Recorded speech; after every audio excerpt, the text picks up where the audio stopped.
નમસ્કાર. વિશેષ વિથ દિનેશ ના વિશેષ પોડકાસ્ટમાં અજય અજમેરા સાથે હું તમને મળ્યો છું. અજમેરા ફેશનના ફાઉન્ડર છે અને ધોરણ 10 અને ધોરણ 12ની પરીક્ષાના હમણાં જ આપણી સામે પરિણામો આવ્યા છે. આ પરિણામો જ્યારે આપણી સામે આવ્યા ત્યારે આપણે જોયું કે જે લોકો બહુ સારું પરફોર્મ કરી ગયા, જે લોકો પાસ તો થયા પણ બહુ સારા પર્સન્ટેજ જે લોકોએ મેળવ્યા, જે વિદ્યાર્થીઓએ મેળવ્યા, એ લોકોને ચોક્કસ અભિનંદન આપવા જોઈએ. વોટ્સએપ સ્ટેટસ હોય કે સોશિયલ મીડિયા પ્લેટફોર્મમાં ચોક્કસ એ લોકોને વખાણ થવા જોઈએ. પણ ચિંતાનો વિષય એ છે કે ઘણા વિદ્યાર્થીઓ નાપાસ થયા હશે, અલગ અલગ કારણોથી થયા હશે. એ લોકો નાપાસ થયા પછી હતાશ ન થાય ખૂબ જરૂરી છે. તો એક એવા કરોડપતિ સાથે હું મળી રહ્યો છું કે જેઓ 12મા ધોરણમાં નાપાસ થયેલા પણ જીવનની પરીક્ષામાં પાસ થયા છે. અજય અજમેરા બોલું એટલે હવે તમે બધા ઓળખો છો એમને. મોટિવેશનલ સ્પીકર તરીકે પણ તમે એમને ઓળખો છો. ઉદ્યોગપતિ પણ સારા છે ને સુરતમાં અજમેરા ફેશન આખા ગુજરાતમાં ને આખા દેશમાં નામ જાણીતું છે. એના ફાઉન્ડર છે. સર, આ વિશેષ પોડકાસ્ટમાં તમારું સ્વાગત છે. Thank you sir, thank you very much sir. Nice talking to you. बहुत अच्छा लगता है जब आपसे बात करते हैं सर. बहुत खुशी होती है.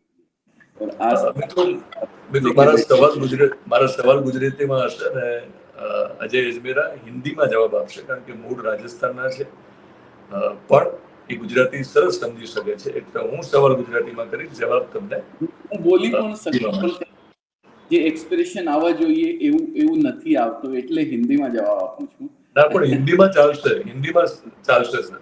જી જી જી. તો સર, મારો આજનો ટોપિક એ છે કે ધોરણ 10 હોય કે ધોરણ 12 હોય, એ પરીક્ષામાં જે સવાલો પૂછાય છે, આપણે ભલે તમે હિન્દીમાં જવાબ દો અને મેં ગુજરાતીમાં સવાલ કરવાની વાત કરી હોય, પણ પેપરમાં જે સવાલો પૂછાય છે એના જવાબો આપીએ અને જવાબ આપ્યા પછી જે પર્સન્ટેજ આપણને મળે છે એનાથી કોઈ વ્યક્તિનું ભવિષ્ય અથવા તો એ હોશિયાર છે અથવા તો સફળ છે, એ જે આપણે એક માપદંડ ક્રાઇટેરિયા નક્કી કર્યો છે સફળતાનો, એ તમારી દ્રષ્ટિએ કેટલો ખોટો છે? અને તમે જ્યારે જવાબ દેશો ત્યારે તમારા ઉદાહરણથી સમજાવો કે ધોરણ 12માં તમે નાપાસ થયેલા છો, એ સાચી વાત છે કે નહીં? साची बात है शायद. सबसे पहले तो मैं ऊपर वाले का धन्यवाद करता हूँ कि हमारे टाइम पे कोई ऐसी स्टोरी नहीं लगती थी, ऐसा कोई स्टेटस नहीं लगता था. नहीं तो कहीं मैं भी उस समय शायद डिप्रेशन में कहीं आ जाता अपने आप को देख के, क्योंकि मेरे 60 से ज्यादा परसेंटेज कभी आए नहीं सर. 60% से ज्यादा मेरे को कभी भी नहीं मिले. जी. 60% मैक्सिमम होते थे मेरे. 10th में मेरे थोड़े से क्या पता किस वजह से ज्यादा आ गए, मुझे भी नहीं पता आज तक. आश्चर्य है उस बात का. तो सबसे पहले मैं ये कहना चाहता हूँ सभी से कि सवाल हिंदी में है, जवाब गुजराती में है या हिंदी में, इससे कोई फर्क नहीं पड़ता. भाषा कोई मायने नहीं रखती. मायने रखता है आपके चेहरे के एक्सप्रेशंस, आप किस भाव से जवाब दे रहे हैं, सबसे बड़ी चीज. और रहा सवाल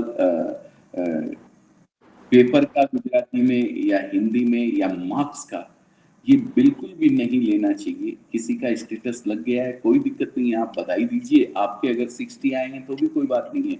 एक छोटा सा किस्सा सुनाना चाहता हूँ. एक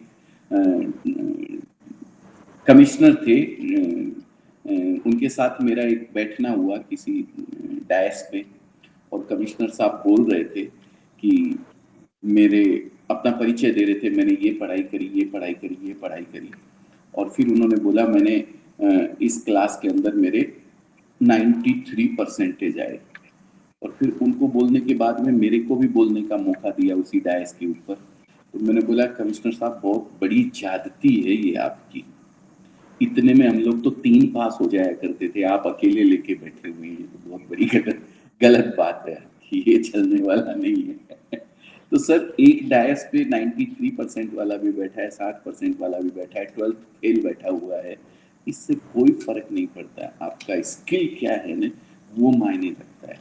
आपने क्या सीखा है, आप क्या दे सकते हैं, आपके मन में क्या करने की इच्छा है, वो मायने रखती है. पढ़ाई जरूरी है, मैं ये नहीं कहता हूँ कि पढ़ाई नहीं. मैं आज ये कहता हूँ सर कि जो मुकाम मेरे को ये इंडस्ट्री के अंदर 34 इयर्स हो गए हैं, अगर मैं पढ़ लिया होता तो शायद या तो मैं नौकरी कर रहा होता है आज भी कहीं, या मैंने 10 साल पहले ही ये अचीवमेंट हासिल कर लिया होता. लेकिन हताश तो बिल्कुल नहीं होता सर। पढ़ाई मायने रखती है। 15% आपके जीवन में पढ़ाई काम आती है, बाकी 85% आपका एटीट्यूड काम करता है। आप किस नजरिए से उस चीजों को, परिस्थितियों को देखते हैं, वो काम करता है सर। તો દર્શક મિત્રો, બહુ સ્પષ્ટ એમનો જવાબ છે અને હું પણ માનું છું કે ભણવાની બિલકુલ જરૂર છે. અમે એવું બિલકુલ કહેતા નથી કે તમારે ભણવું નહીં. રખડતા હોય એવા વિદ્યાર્થીઓ માટે વિડીયો છે જ નહીં. બાપાના પૈસા બગાડતા હોય એમના માટે નથી. પણ કોઈ કારણોસર યાદશક્તિ નબળી હોય, વારંવાર પ્રયત્ન કરવા છતાં પણ નાપાસ થવાતું હોય અથવા તો ઓછા ટકા આવતા હોય એવા મહેનતુ વિદ્યાર્થીઓ માટે આ વિડીયો છે કે પરિણામ અપેક્ષિત ના આવે તો હતાશ થવાની જરૂર નથી. અને તમારી સામે બહુ મોટું ઉદાહરણ છે અજય અજમેરા, કે એમની અજમેરા ફેશન જે કંપની છે એનો આઈપીઓ ટૂંક સમયમાં આવવાનો છે. એટલે બહુ આનાથી વધારે પરિચય આપવાની જરૂર નથી, પણ થોડુંક સમજીએ. સર, આપણે વાત કરીએ છીએ કે આ ન થવું જોઈએ, પણ એ થોડુંક અઘરું છે આજના સમયમાં. આજનો જે યુવાન છે, આજની જે યુવતી છે, એ શોર્ટકટ ક્યાંક અપનાવે છે, થાકી જાય છે, હારી જાય છે, તરત હતાશ થઈ જાય છે. તો તમારો થોડોક સંઘર્ષ 12મા ધોરણમાં નાપાસ થયા પછીનો જણાવો, જેથી એમની હતાશા દૂર થાય. કેવો સંઘર્ષ કર્યો? 12वां धोरण में हूँ। उस समय हमारे यहाँ 11th करने के बाद फर्स्ट ईयर आ जाती थी सर। 10+2 लागू नहीं हुआ था जब मैं था।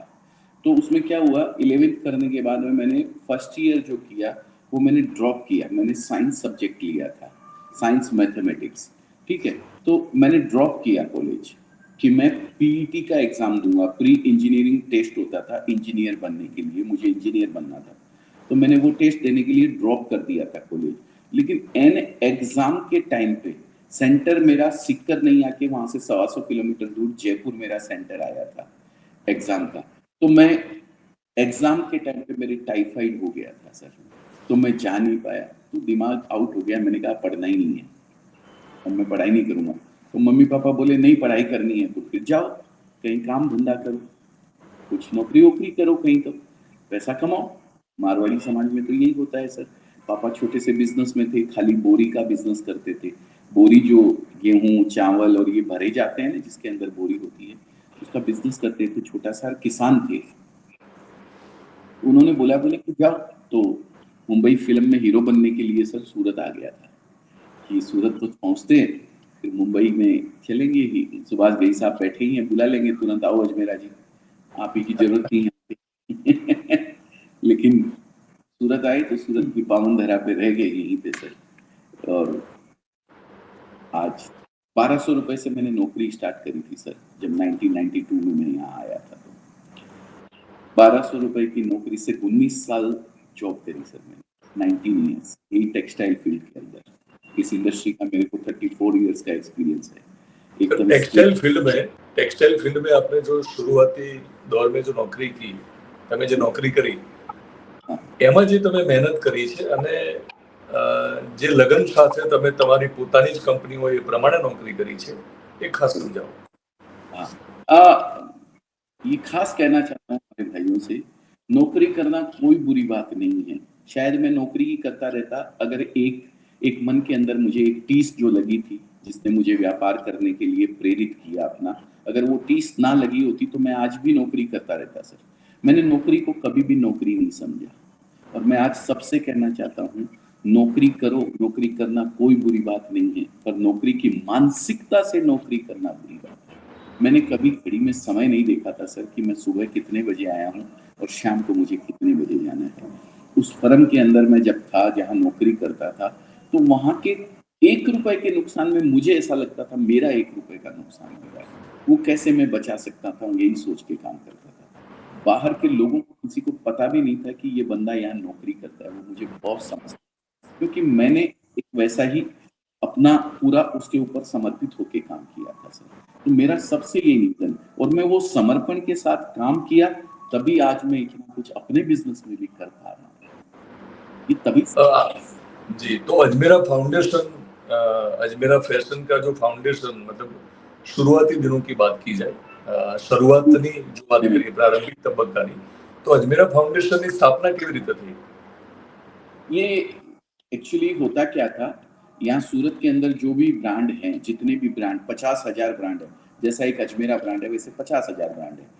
बल्क डीलिंग होती है सर यहाँ पे, सिर्फ होलसेलर को या डीलर्स को कपड़ा दिया जाता है, एक छोटे रिटेलर को कपड़ा नहीं दिया जाता है। मेरी कंपनी जो थी, जहाँ मैं नौकरी करता था, वहाँ पे भी यही पोजीशन थी, और मुझे ये लगता था कहीं ना कहीं कि यार इतने लोग बाहर से आते हैं, छोटे छोटे व्यापारी आते हैं, वो ये सोच के आते हैं कि हम अपने ही शहर में बैठ के किसी से खरीदेंगे तो 10%, 15%, 20% ऊपर देना पड़ेगा, हम सूरत में जाके खरीद लेते हैं कपड़ा, है ना। ये सपने लेके आते थे, ये सोच के आते थे, लेकिन उनको मना कर दिया जाता था कि भाई नहीं, हम कपड़ा रिटेल में नहीं देते हैं, छोटे व्यापारी को कपड़ा नहीं देते हैं, केक सेट करके कपड़ा नहीं देते हैं। तो ये जो गेप था, ये फुलफिल करने के लिए मैंने अजमेरा फैशन की शुरुआत करी, और ये सोच के ही करी कि चाहे छोटा व्यापारी आए, चाहे बड़ा व्यापारी आए, चाहे होलसेलर आए, चाहे डीलर आए, या कोई महिला भी आकर के ये बोले मुझे कि मुझे 25-30 हजार या 50,000 रुपए लगा करके बिजनेस शुरू करना है, तो मैं उनको सेम रेट में कपड़ा दूंगा, कोई डिफरेंस नहीं रखूंगा, उनको पूरा सपोर्ट करूंगा। ये सोच के ही मैंने अजमेरा फैशन की शुरुआत करी थी सर 2011 के सर अजमेरा फैशन जी, અજમેરા ફેશનનો વિસ્તાર એટલે કે ગુજરાતની બહાર કયા કયા રાજ્યોમાં તમારો વિસ્તાર થયો છે? આઉટલેટ હોય, શોપ હોય, નંબર ઓફ શોપની પણ તમે વાત કરી શકો, નંબર ઓફ ડીલર પણ હોઈ શકે, તો એ વ્યાપ અને વિસ્તરણ કહેશો કે અત્યારે અજમેરા ફેશન કેવડી મોટી કંપની બની ગઈ છે? सर 300 रुपए की टिकट लेके 12वीं fail, 12th fail picture degree, अभी पहले मैं बोलता था सर मेरे पास कोई डिग्री नहीं है अभी तो मैं बोलने लग गया हूँ 12th फेल की डिग्री है मेरे पास, जब से वो 12th फेल पिक्चर हिट हो गई है ना आपने भी देखी होगी, वो यूपीएससी करने वाला 12th फेल बच्चा, तो मैं भी फक्र से कहता हूँ मैं 12th फेल हूँ भाई, मेरे पास भी डिग्री है। 11वीं पास किया हुआ बंदा 12th फेल एक बंदा 300 रुपए की टिकट लेकर के पहली बार ट्रेन में बैठ के आया, और आज 300 करोड़ की वैल्यूएशन की एक कंपनी धराता है सर। ये फर्क है उस दिन और आज के अंदर। ये 12th पास लड़के की कहानी में बता रहा हूँ आपको, आईपीओ आने वाला है, आपने जिक्र किया, उसके लिए मैं बता रहा हूँ ये बात। ऑल ओवर इंडिया की अगर बात करूं तो डोमेस्टिक 29 स्टेट के अंदर हमारा व्यापार होता है सर। कोई स्टेट ऐसा नहीं है जहाँ के व्यापारी हमारे साथ जुड़े हुए नहीं है। कम से कम 15 स्टेट के अंदर हमारे खुद के आउटलेट है, फ्रेंचाइजी आउटलेट अजमेरा ट्रेंड्स के नाम से 250 प्लस आउटलेट हैं सर ऑल ओवर इंडिया के अंदर। और अगर बात करूं वैल्यूएशन की, तो मैंने आपको बता दी कि भाई इस वैल्यूएशन से हम DRHP फाइल करने वाले हैं, इतने से हम IPO लाने वाले हैं। और इंडिया के बाहर की अगर मैं बात करूं तो 32 प्लस कंट्रीज के कस्टमर्स हमारे साथ जुड़े हुए हैं, जिनको हम किसी न किसी रूप में कपड़ा अजमेरा फैशन से वो जुड़ करके मंगवाते हैं हमारे पास।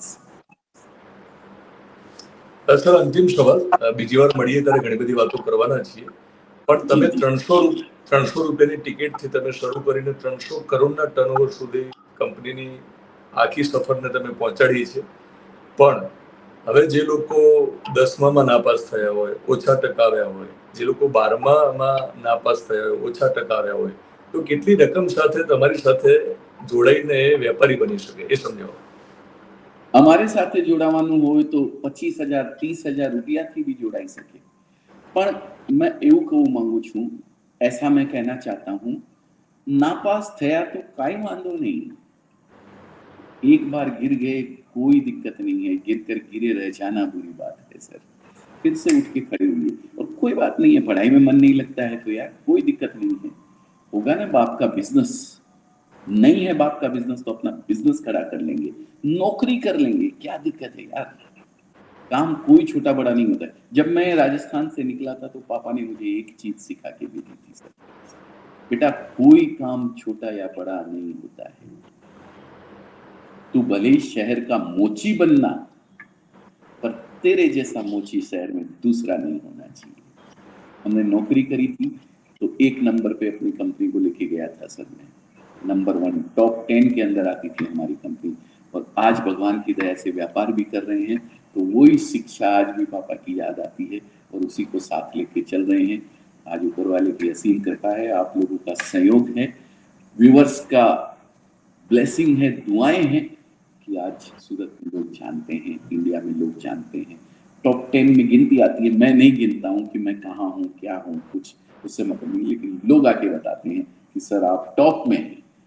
ठीक है, जहाँ भी हैं सुकून है, जीवन में लाइफ में सुकून है, तो कोई मायने नहीं रखती है पढ़ाई सर। आप में कुछ ना कुछ ऐसी स्किल छुपी हुई है जिसको आप कैसे जागृत कर सकते हैं।